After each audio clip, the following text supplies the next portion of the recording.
Buenas tardes, profesor.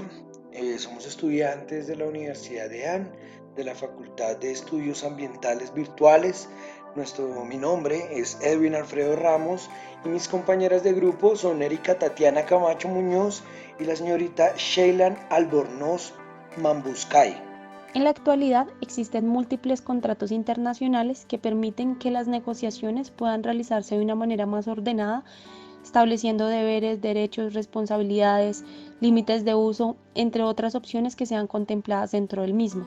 En nuestro caso particular nos hemos enfocado en el de las franquicias, ya que este es un tipo de contrato mediante el cual el propietario de una compañía otorga a un individuo o a una empresa con sede en otro país, a cambio de una remuneración económica directa o indirecta, el derecho de hacer uso de uno o varios de sus productos, ya sean tangibles o intangibles, y que son propios de la compañía, permitiendo hacer uso de la propiedad intelectual, de las marcas, los logos, así como también la opción de recibir asistencia comercial o técnica continua durante la vigencia del contrato, dependiendo de las condiciones que se hayan establecido en el mismo. Las franquicias. Acabamos de hablar de las ventajas y las desventajas que más nos impactaron. Dentro de las ventajas, pues vimos que la empresa no asume los costos ni riesgos de desarrollo propios. El incentivo y la rápida consolidación es muchísimo más acelerado que cuando uno crea su propia empresa. Se construye una presencia mundial rápidamente, pues al momento de que la idea se pueda visualizar como un modelo de negocio rápido, pues más gente adquiere la franquicia y pues más se interesan en tenerla. Dentro de las desventajas, el control de calidad. Uno como franquiciador pues tiene que asegurarse de que sus franquiciados puedan obtener puedan manejar este control de calidad para que pues el mismo producto que se ve en un solo lado se vea en todo lado, en el resto de las franquicias.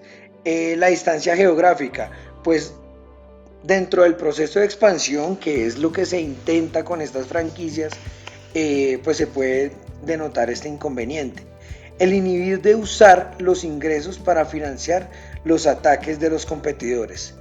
Si es bien cierto que las franquicias son un muy buen modelo de negocio, también tenemos que tener en cuenta es que no todos los lugares y todas las condiciones geográficas se pueden prestar para pues que uno pueda tener un proceso de competición igual con los competidores que están alrededor de uno. Entonces eso también lo estaríamos viendo como una desventaja. Listo. Bueno, profe, esta información si la tomamos directamente de una página, obviamente usted la puede encontrar en nuestra bibliografía. La franquicia industrial es cuando el franquiciador cede al franquiciado el derecho de fabricación, la tecnología, la comercialización de los productos, la marca, los procedimientos administrativos y de gestión y las técnicas de venta. Por ejemplo, las franquicias de comida. Por otro lado, encontramos la franquicia comercial. Es aquella en la cual el franquiciador cede a sus franquiciados todos los elementos necesarios que le permitan la venta de productos o servicios al consumidor final. Por ejemplo, las franquicias de teléfonos celulares, tiendas de regalos, restaurantes, cafés, agencias de viaje. Listo, continuamos con la franquicia de distribución o de producto. Es aquella franquicia que tiene como objeto la distribución de producto o productos, tanto para cuando el franquiciador es el fabricante como para cuando éste actúa como central de compras. Por ejemplo, las franquicias de ropa, de muebles, etc. Por otro lado, encontramos la franquicia de servicio. Se le denomina aquella que tiene como objeto el prestar un servicio al cliente final, como franquicias de escuela, de idiomas o alguna otra capacitación. Franquicias dedicadas al mantenimiento de autos, franquicias que ofrecen el servicio de traducciones, etc. Bueno, y finalmente las franquicias Shop in Shop. Es una franquicia de corner en la que se recrea la decoración y el ambiente de cualquier otro establecimiento integrado a la cadena. Derecho mercantil internacional. La globalización va en aumento. Es por eso que cada vez se ven más compañías nacionales que intentan hacer negocios por todo el mundo. Es allí donde se empieza a encontrar empresas con socios de diferentes nacionalidades o empresas nacionales en diferentes territorios. Por esto, se empieza a crear diferentes relaciones entre personas con diferentes nacionalidades y es aquí donde se crea la necesidad de unas reglas comunes que no se ciñan a las necesidades de un país o de un negocio, sino que se encaminen al beneficio y la seguridad de un negocio específico.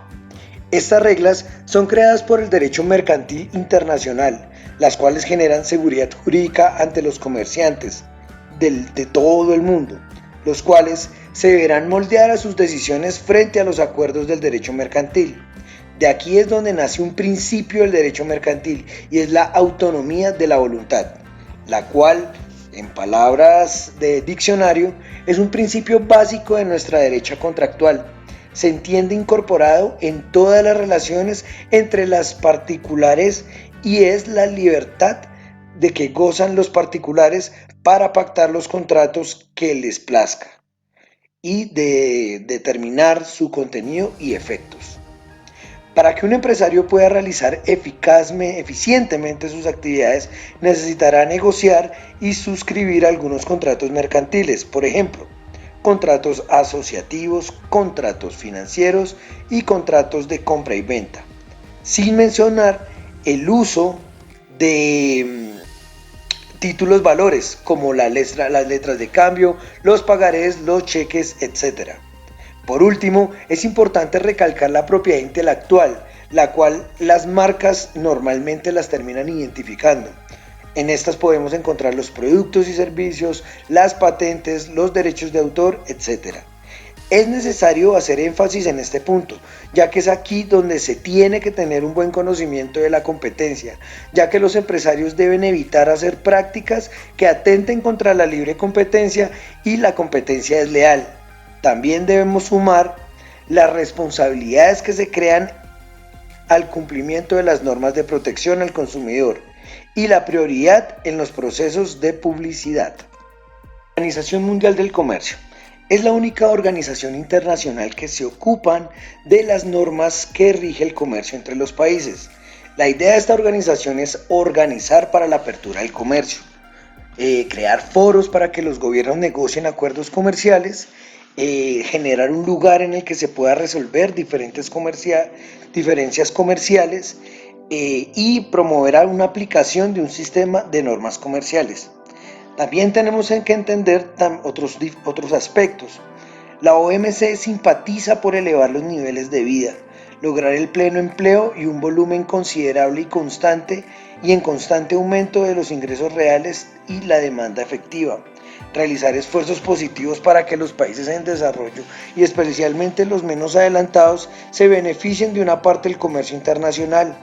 Celebrar acuerdos encaminados a obtener sobre la base de reciprocidad y mutuas ventajas la reducción sustancial de los aranceles aduaneros y de los demás obstáculos del comercio.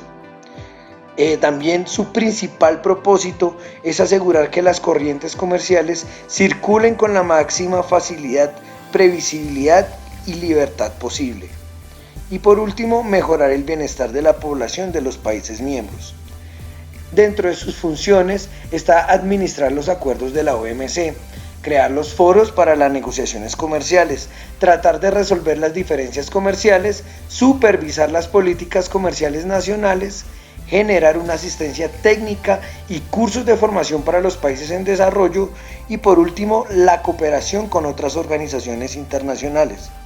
Al momento que se crea una inconsistencia entre alguna de las partes, entra el conocido llamado derecho concursal. Para llegar a este punto es necesario hacer el proceso de inscripción con las entidades vinculadas al derecho mercantil. Lex Mercatoria es una ley creada por los mismos comerciantes, se manifiesta como contratos atípicos, asimismo como las sentencias arbitrales. Su creación se deriva de las dificultades que antiguamente existían al aplicar el derecho en un lugar. La Lex Mercatoria se considera la fuente del derecho comercial internacional, ya que se convierte en una forma de crear derecho. Viniendo desde el medio básico, es sencillo direccionar a la Lex Mercatoria como la base del nacimiento de normas que regulan las relaciones comerciales. En el momento que haya un conflicto en la contratación mercantil en base al principio de autonomía, se lleva el caso al arbitraje. Frente a la Corte Internacional de Arbitraje, se presenta ante la Cámara de Comercio Internacional. Corte Internacional de Arbitraje de la Cámara de Comercio Internacional. Corte Internacional de Arbitraje de la Cámara de Comercio Internacional. Es un medio privado de solución de controversias en las cuales las partes voluntariamente aceptan sustituir el Poder Judicial y dirigir sus controversias ante un tribunal arbitral que responde básicamente a la solución de esta controversia, buscando una solución sensata y ecuánime entre las partes. Es muy similar al Poder Judicial, pero en estos casos es manejada como una entidad privada. Antes de que existiera una controversia entre las partes, ellos tienen que validar con cuál ley quieren ser manejados, teniendo en cuenta que al existir una solución a dicha controversia, es de carácter obligatorio que las partes hagan caso inmediato, ya que no se permite ningún acto de apelación. Y tampoco es viable dirigirse a una instancia jurídica, ya que el arbitraje se encuentra protegido. Y de ser necesario, la única forma para que el Poder Judicial intervenga es por la violación de algún derecho. O sea, ellos no van a revisar la solución a la controversia en sí, sino que inspeccionarán el modelo de investigación, si los picos de respuesta estuvieran acordes. Las normas de competencia y propiedad intelectual. Las normas de competencia son una fuente de derechos de protección que crean los estados para evitar la competencia desleal y asegurar el correcto funcionamiento de los mercados. Enfocado en el desarrollo del talento humano, los sectores que generalmente son cubiertos son el sector industrial, el sector artístico, el literal y el científico. Actualmente esta protección a la propiedad intelectual se desarrolla con más fuerza en todos los aspectos de innovación. Intenta que se genere un beneficio económico por dicho conocimiento, permitiendo el cobro por el uso de esta información e incentivando su expansión, volviéndolo más competitivo y resguardando su continuidad de las empresas más grandes, que por intereses internos no desean que el proceso de innovación social y comercial fluya normalmente. La OMC fue uno de los gestores de estas normas. Con el apoyo del Convenio de París, allí se estructuraron las siguientes normas: modelo de dibujos industriales patentes, el derecho de autor, los procedimientos penales, las indicaciones geográficas, los esquemas de trazados de topografías, las marcas de fábricas o de comercio y la protección de la información no divulgada. Los principales organismos y sujetos del derecho mercantil internacional. Las organizaciones internacionales son creadas por tratados internacionales, el cual, por medio de un escrito entre dos o más estados, genera derechos y obligaciones y que en caso de incumplimiento genera responsabilidad internacional. Aunque toda la organización internacional debe tener una norma interna y tienen que adecuarse al derecho internacional. De las organizaciones más destacables a nivel mundial podemos resaltar la Comisión de las Naciones Unidas para el Derecho Mercantil Internacional, la División de Derechos Mercantil Internacional de la Oficina de Asuntos Jurídicos, la Conferencia de las Naciones Unidas sobre Comercio y Desarrollo, el Centro de Comercio Internacional, el Grupo Banco Mundial, la Organización Mundial del Comercio, el Fondo Monetario Internacional, la Cámara de Comercio Internacional, la Organización Mundial de la Propiedad Intelectual y otros organismos internacionales.